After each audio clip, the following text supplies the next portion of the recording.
আসসালামু আলাইকুম। আনোয়ারা বেগম মুসলিম বালিকা উচ্চ বিদ্যালয় ও কলেজ। আমি সহকারী শিক্ষক প্রভাতী শাখা শায়েস্তা চৌধুরী চতুর্থ শ্রেণীর শিক্ষার্থীদেরকে অনলাইন ক্লাসে স্বাগত জানাচ্ছি। কেমন আছো চতুর্থ শ্রেণীর শিক্ষার্থীরা? নিশ্চয়ই ভালো আছো, নিরাপদে আছো, সুস্থ আছো, তাই না? এখন স্কুল তো ছুটি, বাসায় পড়াশোনা হচ্ছে। আমরা যে অনলাইন ক্লাসগুলো নিচ্ছি সেই ক্লাসগুলো পড়াশোনা হচ্ছে। আচ্ছা, আজকে আমি তোমাদেরকে অনলাইন ক্লাস নেব বাংলাদেশ ও বিশ্ব পরিচয় বই থেকে। তোমরা বোর্ডের বইটি নাও, খাতা নাও, কলম নাও। শিক্ষার্থীরা সবাই বই, খাতা, কলম নিয়ে রেডি হও। নিয়েছো? আচ্ছা, আজকে আমি তোমাদেরকে সংক্ষিপ্ত একটি সাজেশান দিয়ে দিব, কারণ এই যে লকডাউন যে চলছে, এই লকডাউন কখন শেষ হবে জানি না। আবার আমরা যখন স্কুলে যাব তখন হয়তো কোনো অ্যাসাইনমেন্ট ভিত্তিক বা এমনি কোনো পরীক্ষা শুরু হতে পারে। সেজন্য আমরা ছোট্ট একটা সংক্ষিপ্ত একটা সাজেশান দিয়ে দিচ্ছি। এই সাজেশান অনুযায়ী তোমরা বাসায় পড়তে থাকবে, আর আমি এই সংক্ষিপ্ত সাজেশানের উপরই অনলাইন ক্লাসগুলো নিয়ে যাব তোমাদের। ঠিক আছে? তাহলে তোমরা খাতা কলম নিয়ে রেডি হও, সংক্ষিপ্ত সাজেশানটা লিখে নাও, তারপরে আমরা ক্লাসে ফিরে আসছি। সংক্ষিপ্ত সাজেশানটা আগে লিখে নাও।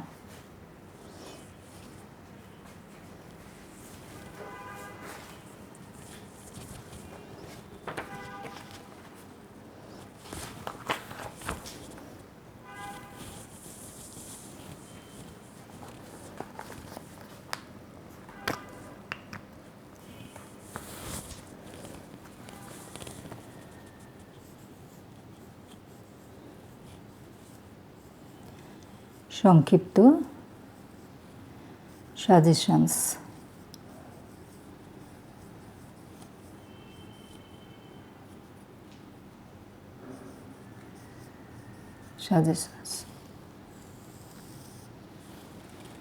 আচ্ছা, আমাদের দ্বিতীয় অধ্যায় পর্যন্ত পড়া হয়ে গিয়েছিল। তৃতীয় অধ্যায়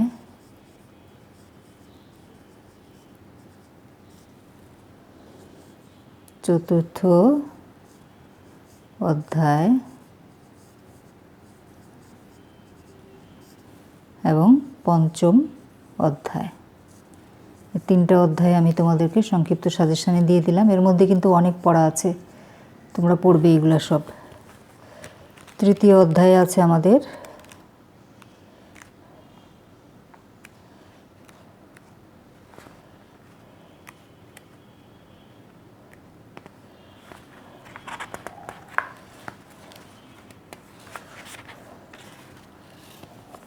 তৃতীয় অধ্যায়ে আছে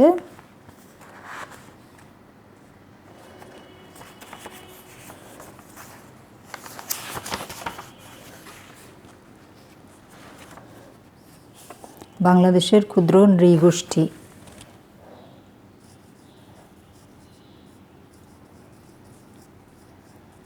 বাংলাদেশের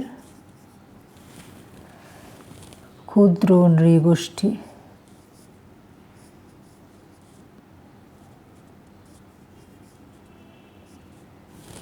ক্ষুদ্র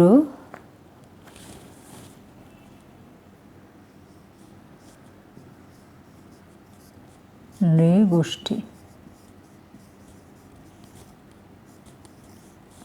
ক্ষুদ্র নৃগোষ্ঠী। তারপরে চতুর্থ অধ্যায়ে আসো।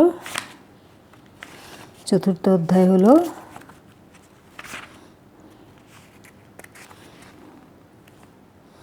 নাগরিক অধিকার। চতুর্থ অধ্যায় হচ্ছে নাগরিক অধিকার।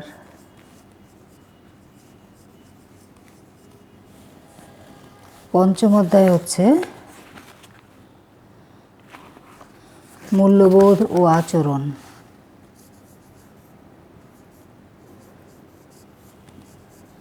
মূল্যবোধ ও আচরণ, মূল্যবোধ ও আচরণ। তাহলে শিক্ষার্থীরা আমরা সংক্ষিপ্ত সাজেশনসের মধ্যে কি কি দিলাম? তৃতীয় অধ্যায় বাংলাদেশের ক্ষুদ্র নৃগোষ্ঠী, চতুর্থ অধ্যায় নাগরিক অধিকার, পঞ্চম অধ্যায় মূল্যবোধ ও আচরণ।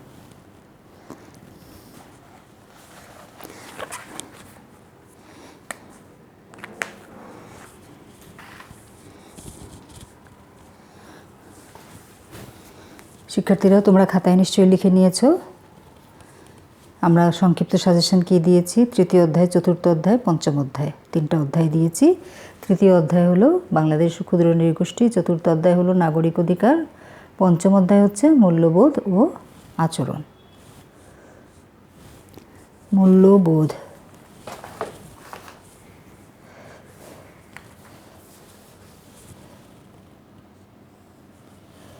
মূল্যবোধ ও আচরণ।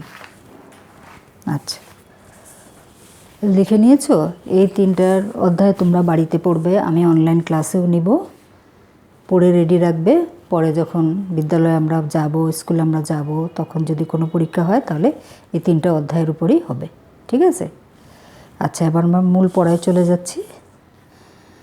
আমরা এর আগে পড়েছিলাম নাগরিক অধিকার,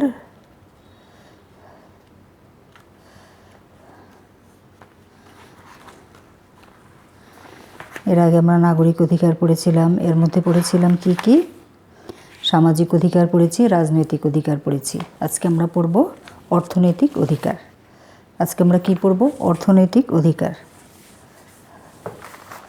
আজকে আমরা যেটা পড়ছি সেটা আমি এখানে লিখে দিচ্ছি, দেখো। অর্থনৈতিক অধিকার।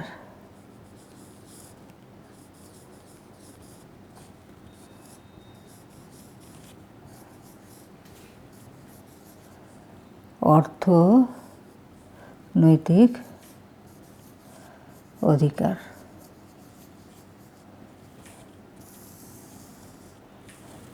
আজকে আমি পড়ব অর্থনৈতিক অধিকার থেকে।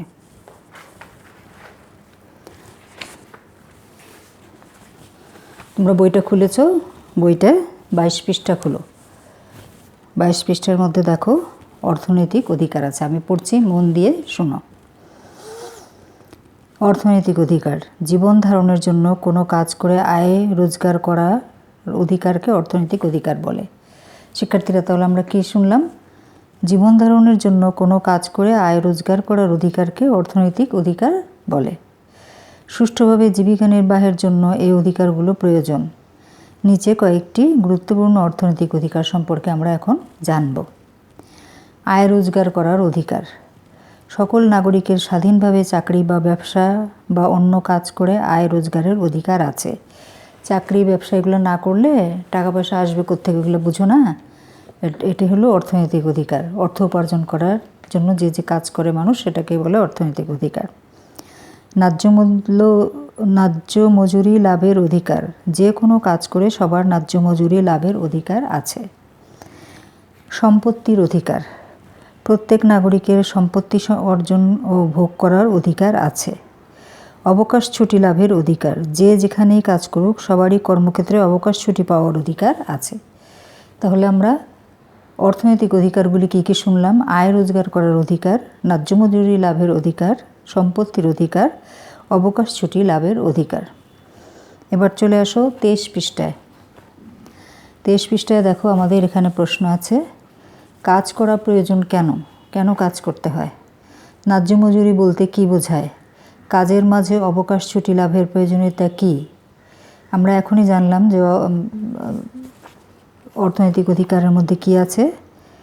আয় রোজগার করার অধিকার আছে, ন্যায্য মজুরি লাভের অধিকার আছে, সম্পত্তির অধিকার আছে, অবকাশ ছুটি লাভের অধিকার আছে। ওখান থেকে আমরা উত্তরগুলা এখন লিখে দিব বোর্ডে। তোমরা খাতা নিয়ে কলম নিয়ে রেডি হও, আমার সাথে সাথে সবাই লিখে ফেলো।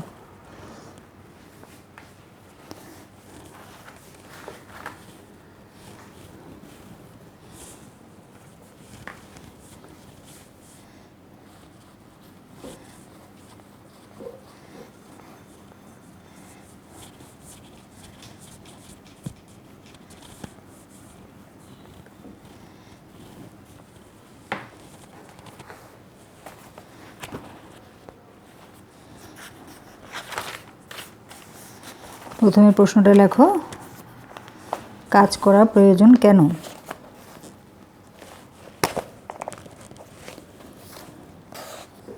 প্রশ্ন হচ্ছে কাজ করা প্রয়োজন কেন? কেন? প্রশ্নটা আমার সাথে সাথে লিখে ফেলো, এখন উত্তরটা লেখো। জীবন ধারণের জন্য কোনো না কোনো কাজ করে আয় রোজগার করা প্রয়োজন। জীবন ধারণের জন্য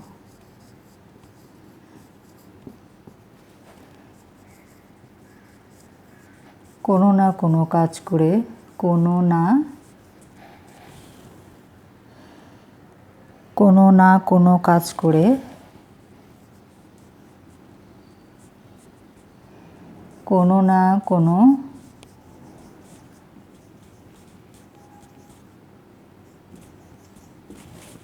কাজ করে আয় রোজগার করা প্রয়োজন। আয় রোজগার করা প্রয়োজন।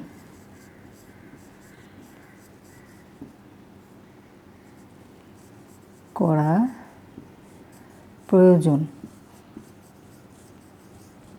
প্রয়োজন। কাজের বিনিময়ে আমরা অর্থ পাই।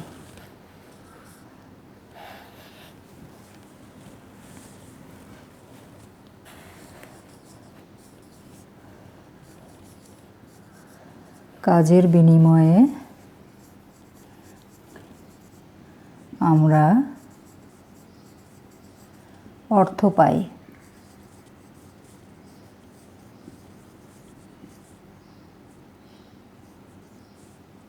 আমরা অর্থ পাই। এই অর্থ দিয়ে জীবন ধারণের জন্য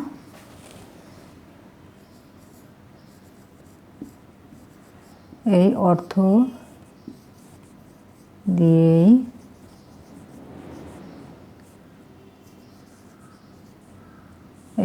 দিয়েই জীবন ধারণের জন্য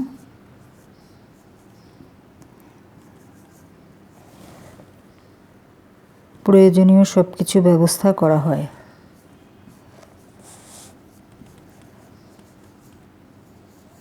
প্রয়োজনীয় সব কিছু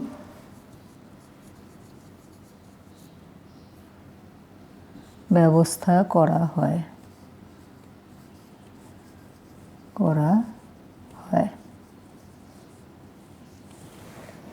ব্যবস্থা করা হয়। তাই কাজ করা প্রয়োজন। তাই কাজ করা প্রয়োজন। আচ্ছা, আরেকটা প্রশ্নে চলে যাচ্ছে, ন্যায্য মজুরি বলতে কি বোঝায়?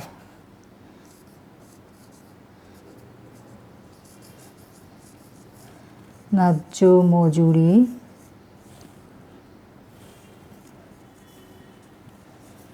বলতে কি বোঝায়? ন্যায্য মজুরি বলতে কি বোঝায়? যোগ্যতা ও পরিশ্রমের বিনিময়ে যোগ্যতা ও পরিশ্রমের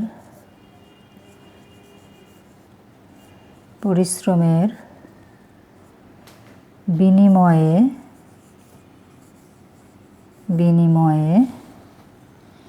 সঠিক পারিশ্রমিক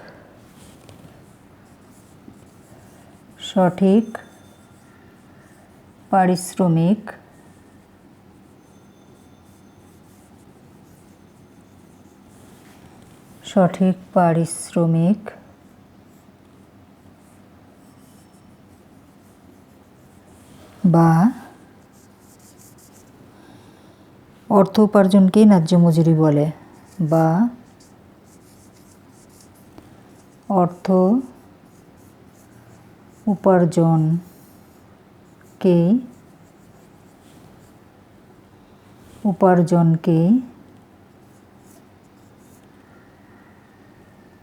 ন্যায্য মজুরি বলে।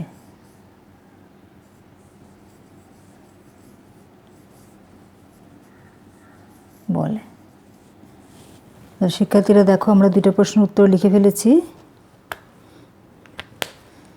প্রথমটি হচ্ছে, কাজ করার প্রয়োজন কেন?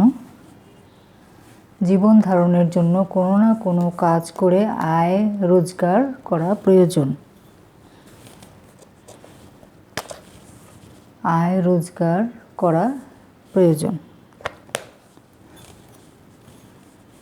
কাজের বিনিময়ে আমরা অর্থ পাই, এই অর্থ দিয়েই জীবন ধারণের জন্য প্রয়োজনীয় সব কিছু ব্যবস্থা করা হয়, তাই কাজ করা প্রয়োজন। বুঝতে পেরেছ? এবার চলে যাও, ন্যায্য মজুরি বলতে কি বোঝায়? যোগ্যতা ও পরিশ্রমের বিনিময়ে সঠিক পারিশ্রমিক বা অর্থ উপার্জনকেই ন্যায্য মজুরি বলে। আমি আরেকবার পড়ছি, দেখো। ন্যায্য মজুরি বলতে কি বোঝায়? যোগ্যতা ও পরিশ্রমের বিনিময়ে সঠিক পারিশ্রমিক বা অর্থ উপার্জনকেই ন্যায্য মজুরি বলে। তোমরা খাতায় লিখে নাও তাড়াতাড়ি। আমি এটা মুছে আবার আরেকটা প্রশ্ন দিব, খাতায় লিখে নাও।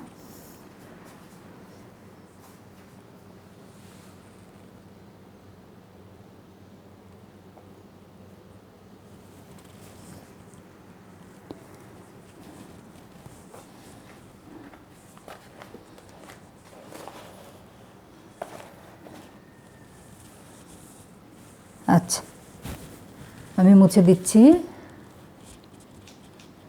আরেকটা প্রশ্নের উত্তর লিখতে হবে।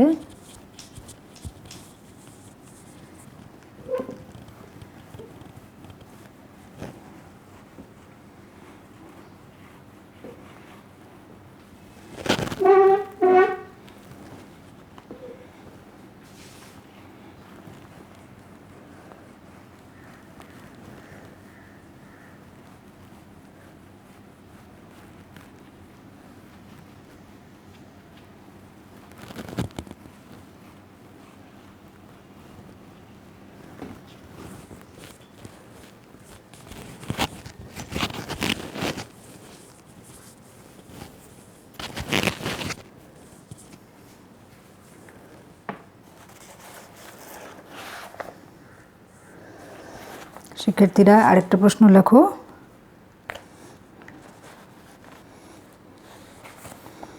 কাজের মাঝে অবকাশ ছুটি লাভের প্রয়োজনীয়তা কি? কাজের মাঝে অবকাশ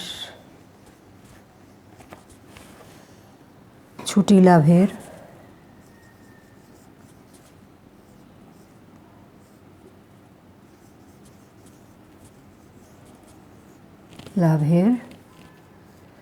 প্রয়োজনীয়তা কি?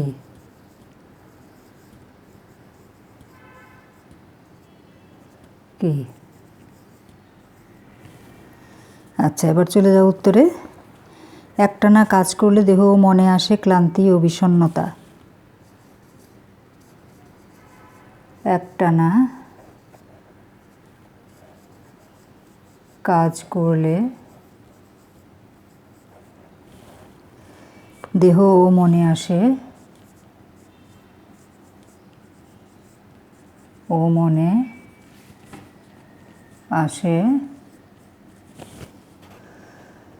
ক্লান্তি ও বিষণ্ণতা। ক্লান্তি ও বিষণ্ণতা।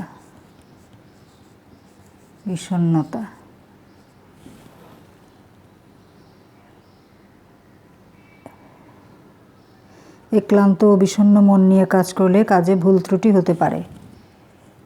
ক্লান্ত মন নিয়ে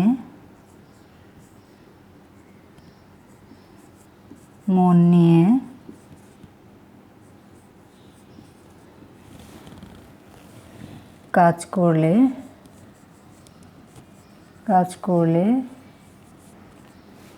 কাজে ভুল ত্রুটি হতে পারে।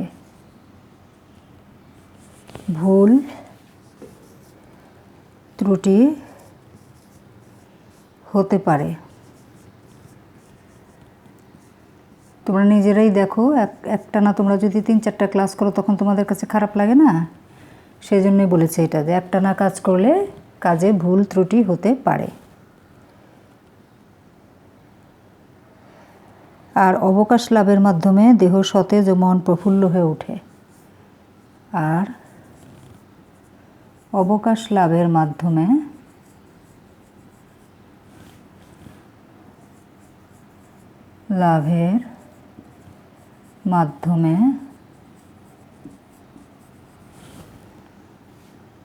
দেহ সতেজ ও মন প্রফুল্ল হয়ে ওঠে। দেহ সতেজ ও মন প্রফুল্ল হয়ে ওঠে।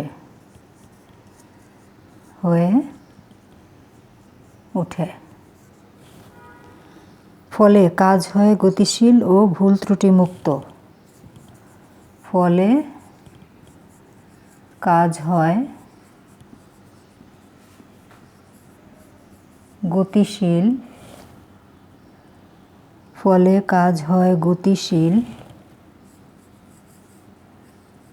ও ত্রুটিমুক্ত।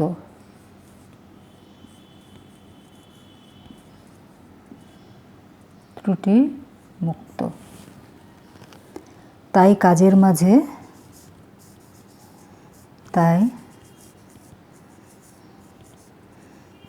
মাঝে অবকাশ ছুটি লাভের প্রয়োজনীয়তা অপরিসীম।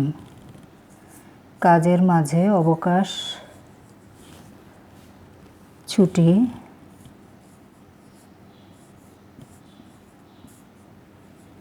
লাভের প্রয়োজনীয়তা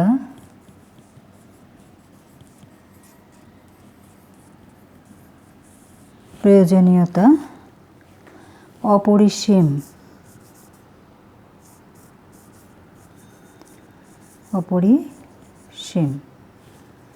শিক্ষার্থীরা আমার সাথে লিখেছো নিশ্চয়ই? এবার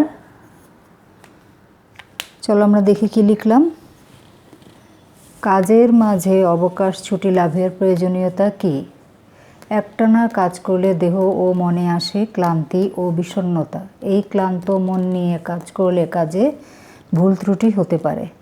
আর অবকাশ লাভের মাধ্যমে দেহ সতেজ ও মন প্রফুল্ল হয়ে ওঠে। ফলে কাজ হয় গতিশীল ও ত্রুটিমুক্ত। তাই কাজের মাঝে অবকাশ ছুটি লাভের প্রয়োজনীয়তা অপরিসীম।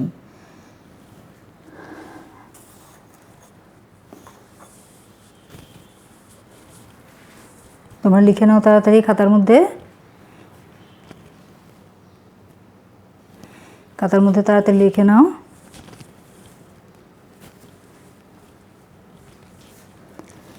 শিক্ষার্থীরা, চতুর্থ শ্রেণীর শিক্ষার্থীরা, তাহলে আজকে আমরা কি পড়লাম? আজকে আমরা পড়েছি অর্থনৈতিক অধিকার। অর্থনৈতিক অধিকার থেকে আমরা 3টি প্রশ্ন পড়েছি। অর্থনৈতিক অধিকারগুলি কি কি জানলাম? আয় রোজগার করার অধিকার, ন্যায্য মজুরি লাভের অধিকার, সম্পত্তির অধিকার, অবকাশ ছুটি লাভের অধিকার। এর মধ্য থেকে আমরা 3টা প্রশ্ন শিখেছি। কাজ করা প্রয়োজন কেন? ন্যায্য মজুরি বলতে কি বোঝায়? কাজের মাঝে অবকাশ ছুটি লাভের প্রয়োজনীয়তা কি? তোমরা নিশ্চয়ই খাতার মধ্যে লিখে ফেলেছো সবাই। এই 3টা প্রশ্নের উত্তরই বাড়িতে মুখস্থ করবে। মুখস্থ করে না দেখে খাতার মধ্যে লিখবে। তাহলে কি হবে? তোমাদের এই অর্থনৈতিক অধিকারের এই 3টি প্রশ্ন, ছোট প্রশ্ন পড়া হয়ে যাবে। আগামী ক্লাসে আমি আবার বড় প্রশ্ন লিখে দিব বোর্ডে। ঠিক আছে? তাহলে শিক্ষার্থীরা, আজকে আমরা অর্থনৈতিক অধিকার থেকে 3টা প্রশ্নের উত্তর শিখেছি, খাতায় লিখেছি এবং বাসায় ভালো করে শিখে ফেলবে। আজকে অনলাইন ক্লাস এখানেই শেষ করছি। তোমরা এই পর্যন্ত তোমরা ভালো থাকো, সুস্থ থাকো, নিরাপদ থাকো। আগামী ক্লাসে আবার দেখা হবে। আল্লাহ হাফেজ।